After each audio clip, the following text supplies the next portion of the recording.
बॉलीवुड के स्टार शाहरुख खान हादसे का शिकार हो गए। उन्हें फौरी तौर पर अस्पताल मुंतकिल किया गया, जहां उनकी नाक की सर्जरी की गई।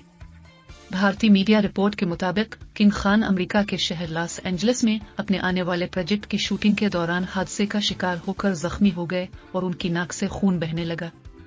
भारतीय मीडिया का कहना है कि अदाकार को फौरी तौर पर तिब्बी इमदाद के लिए अस्पताल मुंतकिल किया गया, जहां उनकी नाक की सर्जरी की गई।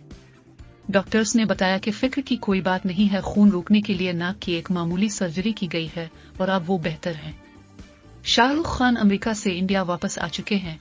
उन्हें नाक पर पट्टी के साथ मुंबई में देखा गया, ताहम किंग खान और उनकी टीम की जानिब से इस हवाले से कोई बयान सामने नहीं आया। शाहरुख खान जल्द अपनी नई फिल्म जवान के साथ एक मर्तबा फिर सिल्वर स्क्रीन पर नजर आएंगे।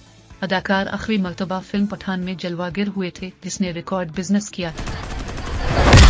വേട്ട് പൊട്ട് വരവേൽപ്പ്